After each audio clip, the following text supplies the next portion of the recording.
जय हिंद स्टूडेंट, सभी प्यारे बच्चे जो क्लास में जुड़ चुके हैं सभी प्यारे स्टूडेंट्स को जय हिंद बच्चों। केमिस्ट्री का टॉपिक आज की क्लास में हम करने वाले हैं, जिसमें हम पढ़ेंगे केमिकल रिएक्शन। रासायनिक समीकरण आपके सिलेबस में दी गई है। किस किस टाइप की केमिकल रिएक्शन होती है, रासायनिक समीकरण होती है, उनके प्रकार आज की क्लास में हम देखने वाले हैं और कुछ इंपॉर्टेंट क्वेश्चन यहाँ पर सॉल्व करने वाले हैं। ठीक है, चलिए तो स्टार्ट कर लेते हैं क्लास बिना किसी देरी के।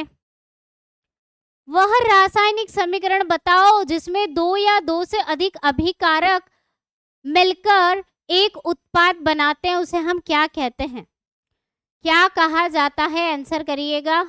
यादव जी, हिस्ट्री पे काम चल रहा है, हिस्ट्री से एक या दो क्वेश्चन आते हैं, इसलिए मैं हिस्ट्री नहीं पढ़ाई है। इंपॉर्टेंट क्वेश्चन सारे आपको मैंने बोल रखा है कि मैं एग्जाम से पहले दे दूंगी, उस पर काम चल रहा है।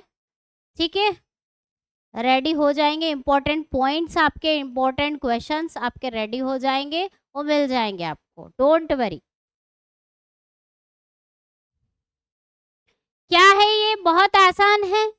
केमिकल इक्वेशन का नाम बताना है जिसमें दो या दो से अधिक रिएक्टेंट मिल रहे हैं और एक उत्पाद बना रहे हैं। मैडम इसे संयोजन अभिक्रिया कहते हैं, कॉम्बिनेशन रिएक्शन कहते हैं। हाँ बेटा, वन लीनियर या फिर जो भी, जितना शॉर्टकट में हो जाएगा ना हिस्ट्री का, उतना शॉर्टकट में कर दूंगी मैं, डोंट वरी। मैंने बोल रखा है आप लोगों को और कहा है तो करूंगी। ठीक है, चलिए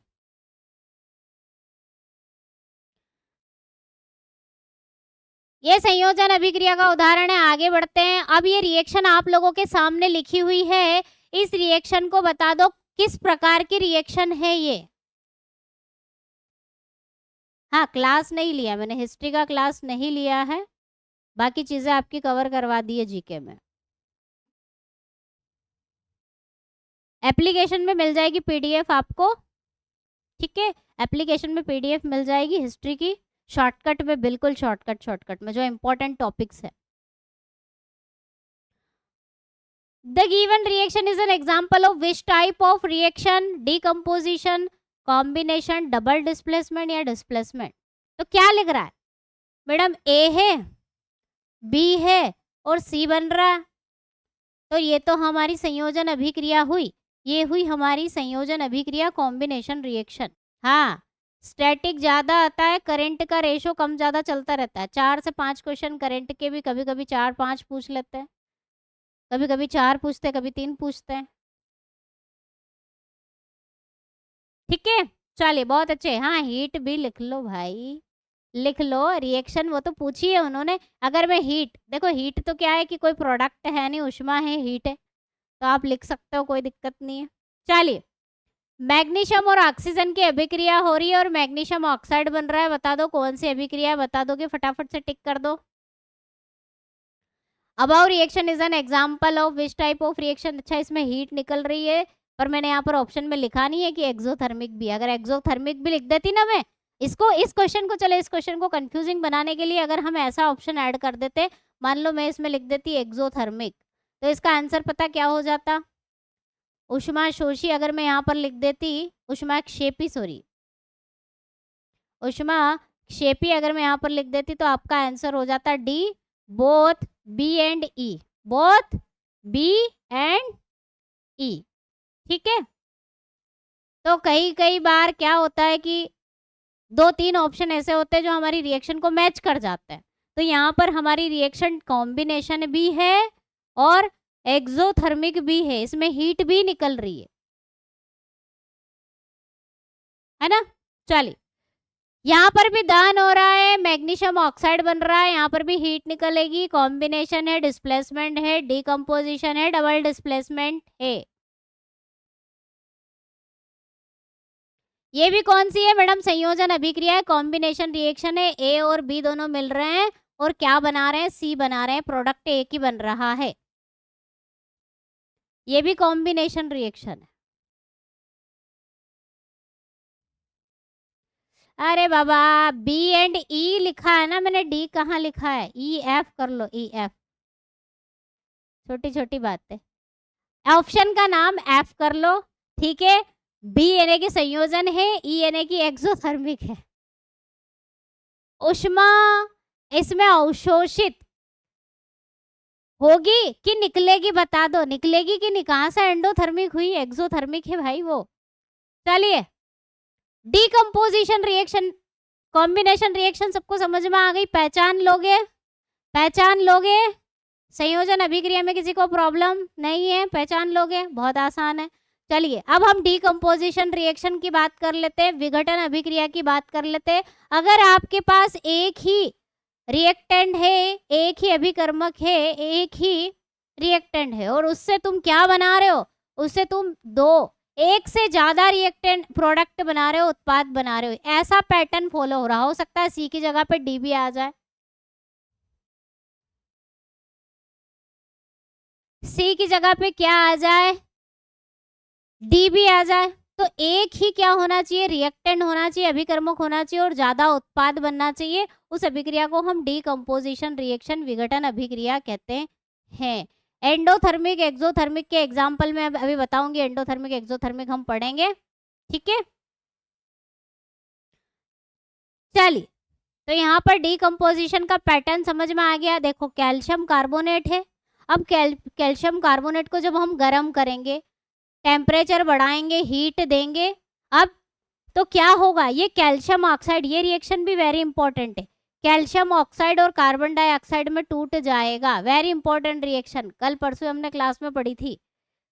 इसको गर्म करने से कार्बन डाइऑक्साइड गैस बनती है और क्विक लाइम बनता है। क्विक लाइम कैल्शियम ऑक्साइड को बोला जाता है, बिना बूझा चूना बनता है और ये आपका कैल्शियम कार्बोनेट है, जिसे आप चूना पत्थर, चूना मार्बल, संगमरमर, बहुत सारे नाम है इसके, ठीक है।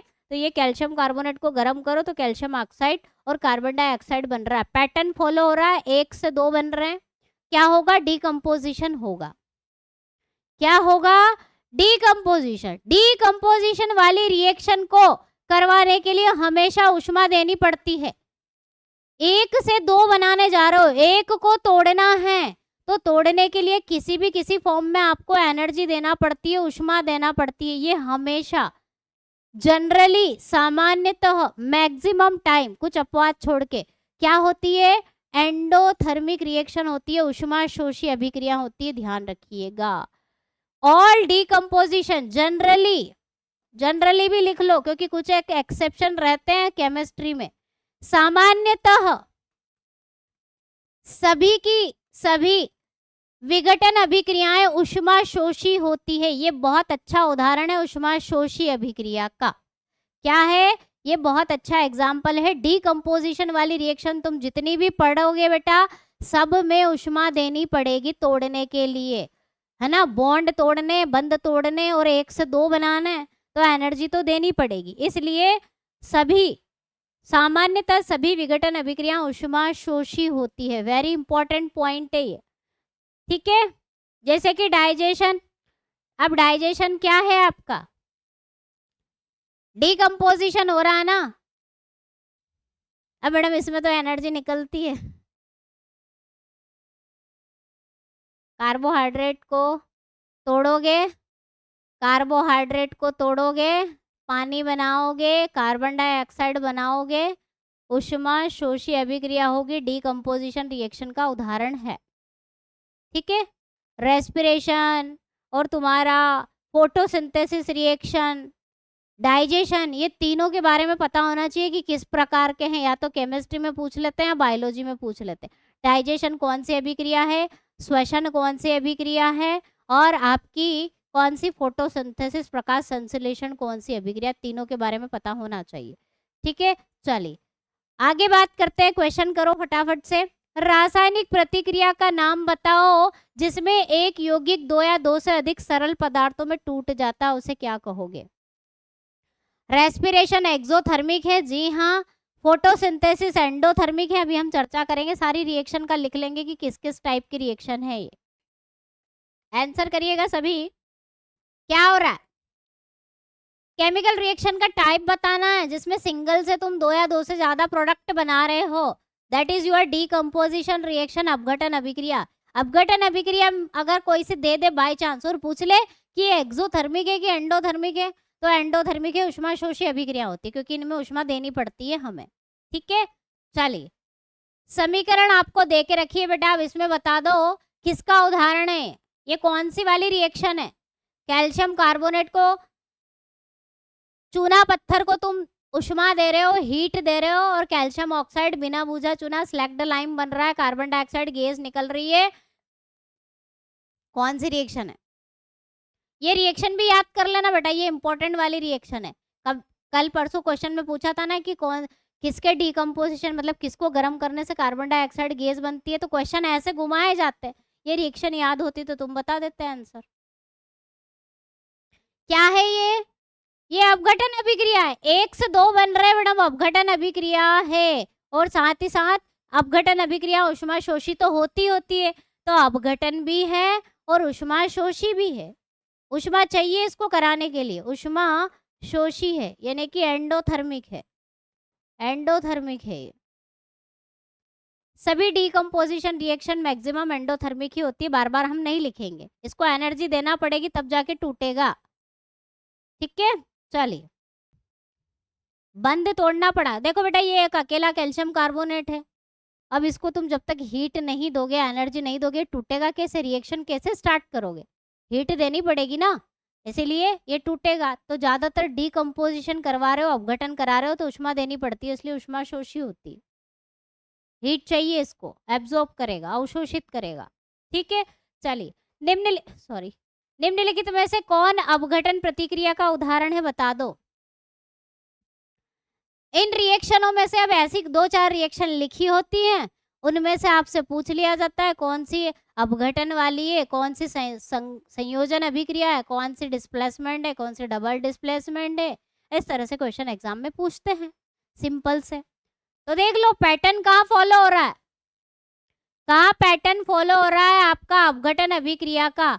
अपघटन अभिक्रिया का पैटर्न ऐसा होना चाहिए कि एक से ज्यादा आउटपुट बनने चाहिए, प्रोडक्ट बनने चाहिए। तो कहाँ दिखने को मिल रही है? पहले वाली संयोजन अभिक्रिया है, दूसरी वाली पता नहीं संयोजन है या नहीं है, हम नहीं कह सकते क्योंकि संयोजन का पैटर्न फॉलो नहीं हो रहा है। यहाँ पर डिकम्पोजिशन हो रहा है। ये वाली जो रिएक्शन है, ये वाली आपकी डबल डिस्प्लेसमेंट रिएक्शन है या फिर आपकी न्यूट्रलाइजेशन समथिंग कुछ रिएक्शन है, डबल डिस्प्लेसमेंट है। आगे हम देखेंगे क्या होती है डबल डिस्प्लेसमेंट और ये सब। लाइव क्लासेस एप्लीकेशन में जो नर्सिंग असिस्टेंट के बच्चे हैं उनकी रिवीजन क्लास में चल रही है अभी, और जो टेक्निकल के स्टूडेंट हैं उनको अपने टेक्निकल के बैच में ही मिलेगी। ठीक है, अगर किसी को दिक्कत आ रही है कि कहाँ होती है, मिलती नहीं है। चलिए सी इज द राइट आंसर, आगे बढ़ते हैं। निम्नलिखित रासायनिक समीकरण द्वारा किस प्रकार की प्रतिक्रिया को दर्शाया गया है? ये रिएक्शन आप लोगों के सामने लिखी है, इस रिएक्शन में बता दो ये कौन सी वाली रिएक्शन है, डीकम्पोजिशन है, कॉम्बिनेशन है, डिस्प्लेसमेंट है या रेडॉक्स है? सनलाइट से लेते हैं बेटा, सनलाइट से, सूरज की रोशनी से। ऑप्शन ए अभी चूज करना पड़े तो ऑप्शन ए, वैसे ये रेडॉक्स रिएक्शन आई थिंक हो सकती है, ऑक्सीडेशन स्टेट निकाल लो, रेडॉक्स भी हो सकती है। ये क्या है, क्या ये रेडॉक्स रिएक्शन हो सकती है क्या? H2O2 से हमने क्या बनाया, पानी बनाया और ऑक्सीजन गैस निकाल दी। ऑक्सीजन की हाइड्रोजन पराक्साइड में -1 ऑक्सीकरण अवस्था होती है, हाइड्रोजन की यहाँ पर +1 होगी, यहाँ पर -1, यहाँ पर +1, यहाँ पर 0, नहीं यहाँ पर 2, यहाँ पर -2 और यहाँ पर +1 और यहाँ पर 0।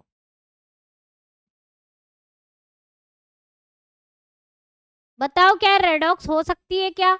हाइड्रोजन हाइड्रोजन में कोई परिवर्तन नहीं हुआ है ऑक्सीकरण अवस्था में, ऑक्सीजन की जो ऑक्सीकरण अवस्था है -1 थी उधर 0 हो गई, तो क्या हो गई? ए तो है, ए तो है, मैं ये वाली भी चेक करना चाहती हूँ क्या ये है क्या, डी वाली भी है क्या? ये तो है ही है, option A is the right answer, बिल्कुल। अब एक चूज करना है तो हम ऑब्वियसली ऑप्शन ए चूज करेंगे, पर हम चेक करना चाहते हैं क्या रेडॉक्स है क्या, ये रेडॉक्स है क्या? क्या सिर्फ रिडक्शन हो रहा है, ऑक्सीडेशन भी हो रहा है? ठीक है, चलो इसको है ना जरा मेरे को भी देखना पड़ेगा क्योंकि ये एक अलग टाइप की रिडॉक्स होती है, है ना, ये अलग टाइप की रेडॉक्स होती है, इसको चेक करेंगे किस टाइप की है ये, है ना। अभी ए पे टिक करें क्योंकि ऑप्शन ए की चूज करना है हमें, बाकी इसका हम देखेंगे। चलिए आगे बढ़ते हैं। निम्नलिखित में से कौन सी रासायनिक अभिक्रिया की प्रकृति हमेशा ऊष्मा शोषी होती है? Which of the following chemical reaction is always endothermic in nature? कौन सी रिएक्शन है जो हमेशा एंडोथर्मिक होगी नेचर में? तो कौन सी होती है? डीकंपोजिशन। इंपॉर्टेंट क्वेश्चन है रिएक्शन का, ये आईएमपी प्रश्न है। Option B is the right answer. ठीक है, चलिए अब जो हमने डीकंपोजिशन रिएक्शन पढ़ी कि मैडम 1 से 2 बन रहे हैं या 2 से ज्यादा भी बन सकते हैं, तो ऐसी अभिक्रिया 3 प्रकार की हो सकती है। अगर आपने डीकंपोजिशन करवाने के लिए, अपघटन कराने के लिए क्या यूज करा है? टेम्परेचर यूज करा, यानी कि तापमान बढ़ाने से रिएक्शन हो गई है ना।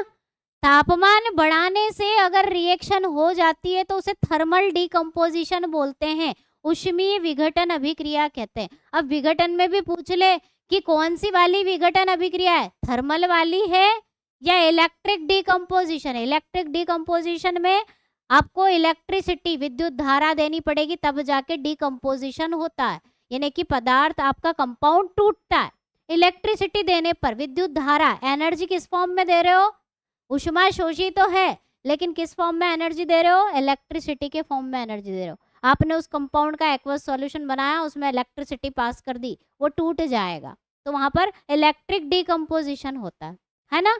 और लाइट डीकंपोजिशन, प्रकाश अपघटन की बात करें तो ऐसी डीकंपोजिशन वाली अभिक्रियाएं जिनको करवाने के लिए हमें प्रकाश चाहिए, लाइट चाहिए, उन्हें हम लाइट डीकंपोजिशन, प्रकाश अपघटन अभिक्रियाएं कहते हैं, फोटो डीकंपोजिशन रिएक्शन कहते हैं। तो 3 तरह की डीकंपोजिशन रिएक्शन होती है। हाँ, इलेक्ट्रिक डीकंपोजिशन जैसे कि इलेक्ट्रोलिसिस करवाते हैं हम, है ना।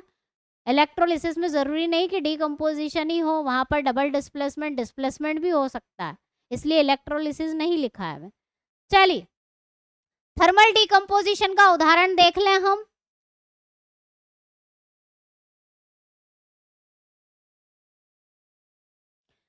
थर्मल डीकंपोजिशन, तापीय अपघटन का उदाहरण देख लें हम। कैल्शियम कार्बोनेट को हमने यहाँ पर क्या लिखा था? हीट लिखी थी ना, टेम्परेचर या हीट लिख दो या टेम्परेचर लिख दो। इसमें अगर आप उसको तोड़ रहे हो तो ये थर्मल डीकंपोजिशन का उदाहरण है। थर्मल डीकंपोजिशन में या तो ऊपर हीट लिखा होता है या ट्रायंगल बना होता है, या तो हीट लिखा होता है, टेम्परेचर बना होता है, ट्रायंगल बना होता है, एक त्रिभुज बना होता है। ठीक है, इलेक्ट्रिक डीकंपोजिशन में इलेक्ट्रोलिसिस करवा दो, इलेक्ट्रिसिटी, जैसे कि पानी है, अब पानी को तुम्हें तोड़ना है, हाइड्रोजन अलग करनी है, ऑक्सीजन अलग करनी है, तो आपने क्या करा? इलेक्ट्रिसिटी पास कर दी, विद्युत धारा प्रभावित कर दी। जैसे कि सोडियम क्लोराइड नमक है, नमक को आयनों में तोड़ने के लिए आप इलेक्ट्रिसिटी पास करते हो, ये टूट जाता है। देखो डीकंपोजिशन हो रहा है, 1 से 2 बन रहे हैं, 1 से 2 बन रहे हैं, किसके द्वारा टूट रहे हैं? इलेक्ट्रिसिटी से, तो वो इलेक्ट्रिक डीकंपोजिशन हो जाएगा। आसान है। इसके अलावा लाइट डीकंपोजिशन में बहुत ही अच्छी रिएक्शन, वेरी इंपॉर्टेंट वाली, कई बार आपसे टेस्ट पेपरों में पूछ चुकी हूं मैं। हाँ, डेल्टा बोलते हैं बेटा, ट्रायंगल साइन तो मैंने बता दिया बोलने के लिए कि वो ट्रायंगल होता है, एक्चुअली में डेल्टा बोल दो, ट्रायंगल बोल दो। ठीक है, तो यहाँ पर लाइट डीकंपोजिशन, प्रकाशीय अपघटन की बात करें तो वेरी इंपॉर्टेंट रिएक्शन है। आपके जो सिल्वर क्लोराइड है, सिल्वर क्लोराइड लाइट में या तो प्रकाश लिखा रहेगा या फिर ऐसा भी लिखा होता है, ये साइन भी बना होता है ना। हाँ, जिसमें ऑक्सीकरण और अपचयन दोनों एक साथ होता है उसे हम रेडॉक्स रिएक्शन बोलते हैं, जो कि हम कर चुके हैं। ऑक्सीकरण अपचयन दोनों हम कर चुके हैं, डीप में पढ़ चुके हैं, तो वो हम आज की क्लास में नहीं पढ़ेंगे वो रिएक्शन। एक तो एसिड बेस की न्यूट्रलाइजेशन वाली रिएक्शन हमने पढ़ ली है, दूसरी ऑक्सीडेशन रिडक्शन रेडॉक्स रिएक्शन हमने पढ़ ली है। आज की क्लास में हम ये जो बची हुई रिएक्शन के टाइप्स है वो पढ़ेंगे। तो प्रकाश की किरण में तुम्हारी जो सिल्वर है वो अलग हो जाएगी, सिल्वर अलग हो जाती है, क्लोरीन गैस बन जाती है, और ये ग्रे कलर की होती है, ध्यान रखिएगा, ग्रे कलर की। इसीलिए इसका जब सॉल्यूशन रहता है ना, इसका जो सॉल्यूशन बनता है वो काले कलर का हो जाता है, ग्रे कलर यानी कि काला, धूसर काला कलर। ये प्रकाश की उपस्थिति में होने वाली अभिक्रियाएं हैं, डीकंपोजिशन। ठीक है, सिल्वर ब्रोमाइड को भी लाइट में तोड़ोगे तो सिल्वर अलग हो जाएगा, ब्रोमीन अलग हो जाएगा। सिल्वर क्लोराइड और सिल्वर ब्रोमाइड का हम फोटोग्राफी में, ब्लैक एंड व्हाइट फोटोग्राफी में यूज करते हैं। सारे पॉइंट इंपॉर्टेंट है, जहां से एक एक क्वेश्चन केमिस्ट्री में कई बार बनते हैं, रिपीट होते हैं। ठीक है, चलिए आंसर दीजिएगा। जब बिजली प्रवाहित करने से एक पदार्थ का नए पदार्थ में अपघटन किया जाता है तो इसमें कौन सी रासायनिक अभिक्रिया होती है? आंसर करिएगा। जब इलेक्ट्रिसिटी पास करोगे तो इसको क्या बोलते हैं? फोटोलैटिक अपघटन डीकंपोजिशन बोलते हैं, इलेक्ट्रोलाइटिक डीकंपोजिशन या डीकंपोजिशन थर्मल डीकंपोजिशन।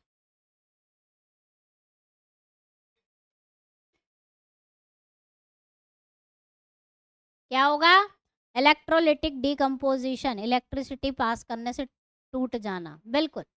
चलिए अगले प्रश्न। गर्म करने पर कैल्शियम कार्बोनेट का कैल्शियम ऑक्साइड और कार्बन डाइऑक्साइड में अपघटन किसका उदाहरण है? आप क्वेश्चन घूमेंगे। किसको गर्म कर रहे हो? कैल्शियम कार्बोनेट को गर्म करके क्या बना रहे हो? कैल्शियम कार्बोनेट को तुमने गर्म कर दिया और कैल्शियम ऑक्साइड बनाया और कार्बन डाइऑक्साइड बना दी। कौन सी अभिक्रिया है ये? मैडम डीकंपोजिशन है। क्या है मैडम? डीकंपोजिशन है।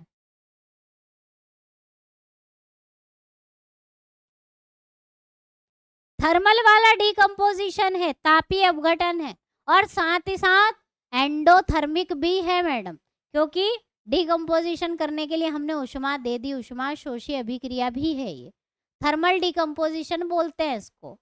ठीक है, बिल्कुल सही। चलिए आगे बढ़ते हैं। वह अभिक्रिया जिसमें परिवेश से ऊष्मा अवशोषित होती है, जिसके परिणाम स्वरूप तापमान में कमी आ जाती है, इस प्रकार की अभिक्रिया को क्या कहोगे? जिसमें ऊष्मा अवशोषित होती है, बहुत आसान है। Exothermic reaction, endothermic reaction, displacement reaction, redox reaction. क्या है मनोहर 7 मई को बेटा? जरा कमेंट सेक्शन में मुझे आप लिखकर भेजें कि 7 मई को क्या स्पेशल है, बताइए। क्वेश्चन का आंसर बाद में, पहला तो बताओ कि 7 मई को है क्या स्पेशल, किस लिए? क्वेश्चन पे आते हैं। The reaction in which heat is absorb, सभी का आंसर आ जाना चाहिए।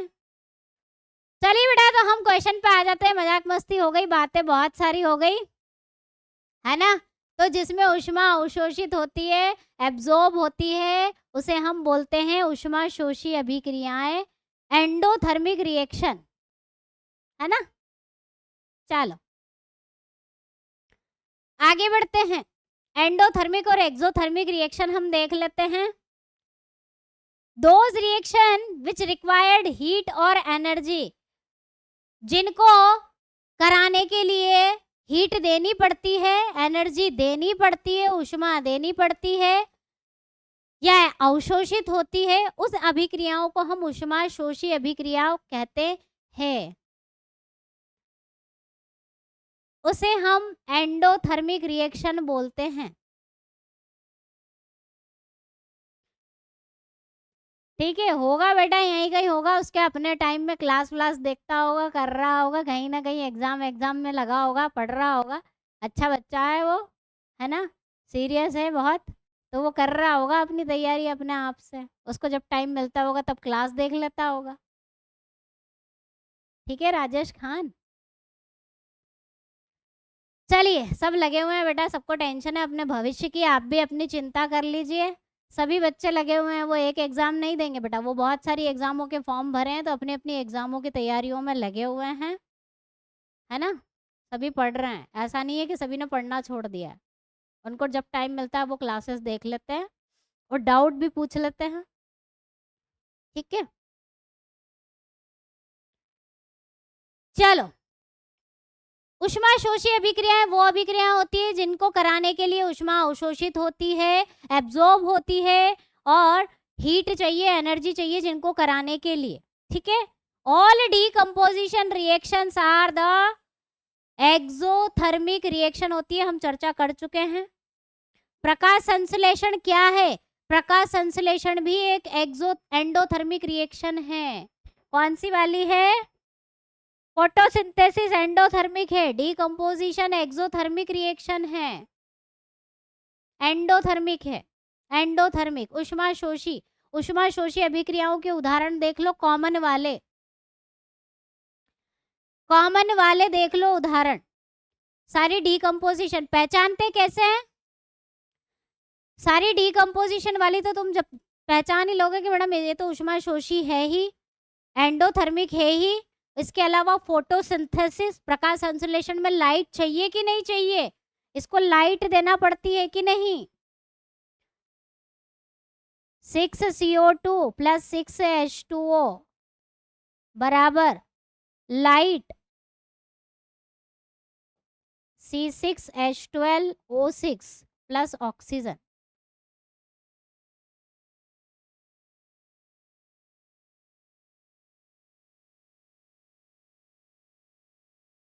ठीक है, ये भी ऊष्माशोषी है, ये भी ऊष्माशोषी है। याद रखना एग्जाम्पल जो पूछ रहे थे मैडम, एग्जाम्पल क्या होना, ये है those reaction which release energy during the reaction is known as exothermic reaction. ऐसी अभिक्रियाएं जो ऊष्मा निकालती है उन्हें ऊष्माक्षेपी अभिक्रिया कहते हैं, जिन्हें ऊष्मा क्या करना है, निकालेगी। जैसे कि रेस्पिरेशन, श्वसन की अभिक्रिया, सारे इंपॉर्टेंट एग्जाम्पल है, वेरी वेरी इंपॉर्टेंट एग्जाम्पल है, याद करना। ऊष्मा निकलती है, कार्बोहाइड्रेट का पाचन होता है और हीट निकलती है। रेस्पिरेशन में एटीपी बनती है, तुम जानते हो टोटल मिला के कितनी, 36 + 2 एटीपी बनती है।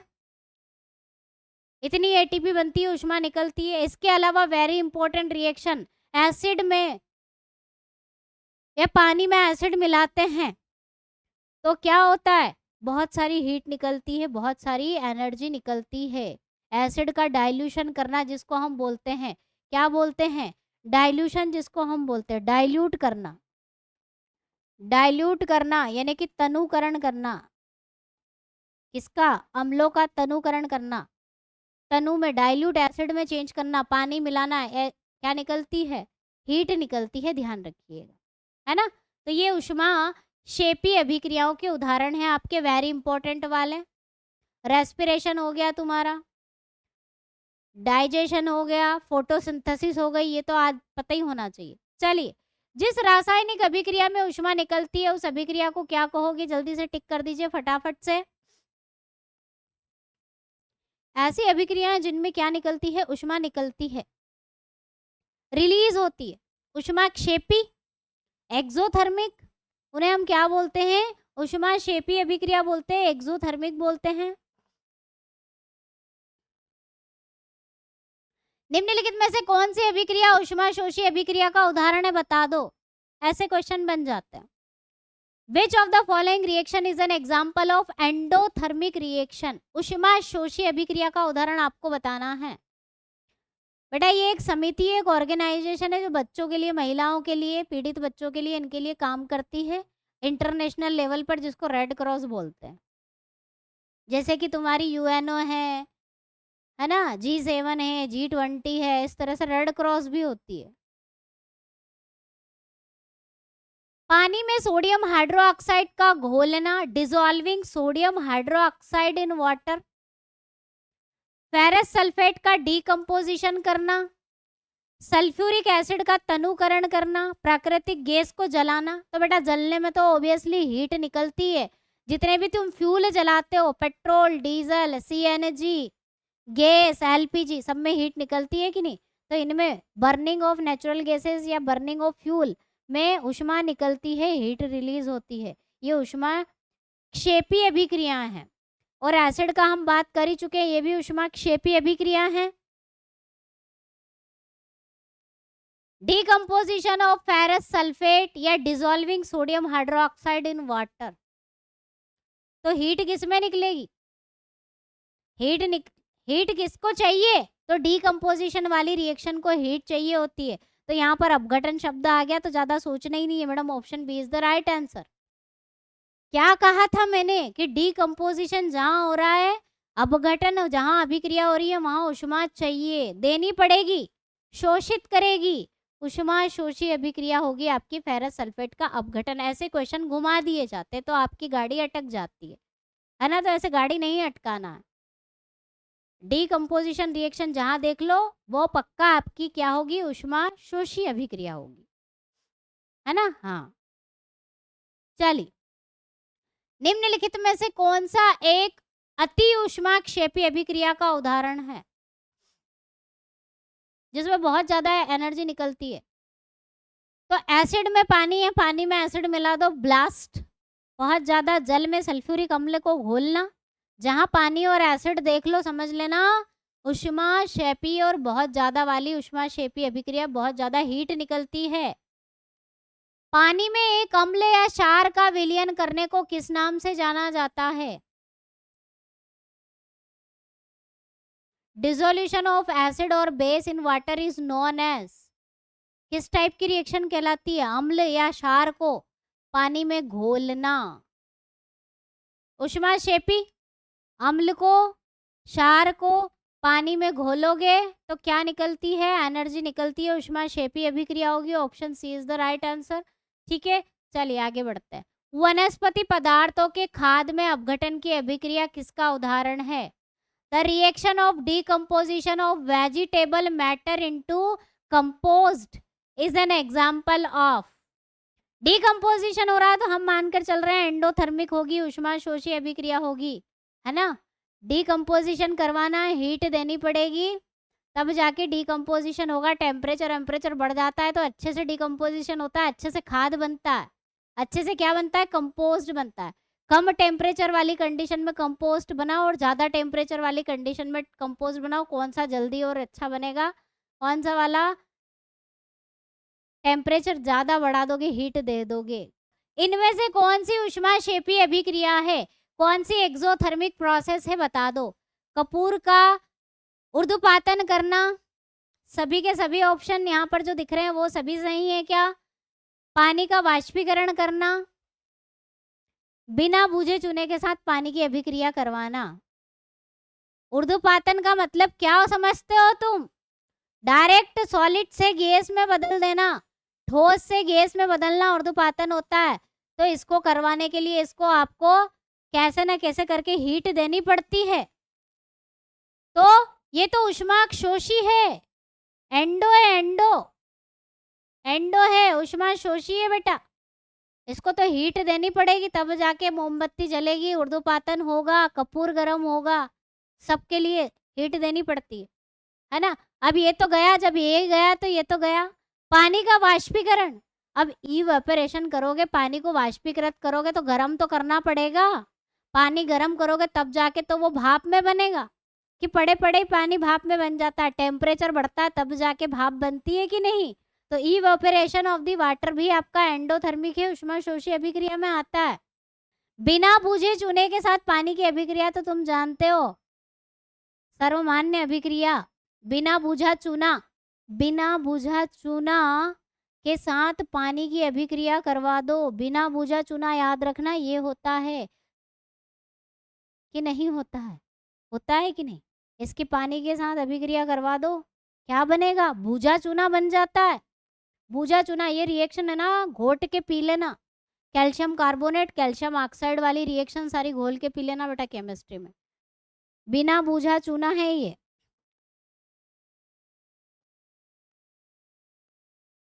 क्विकलाइम,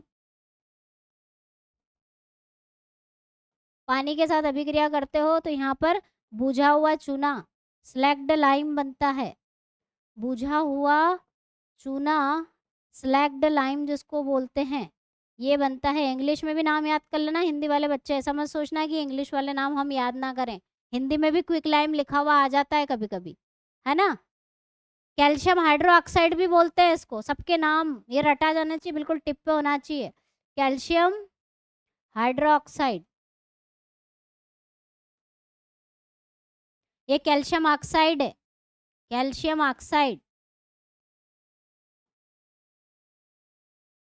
है ना। चलिए आगे बात समझ में, आगे बढ़ते हैं। तो इस तरह से ऊष्माक्षेपी और ऊष्माशोषी अभिक्रिया पहचान लोगे बिना किसी दिक्कत के।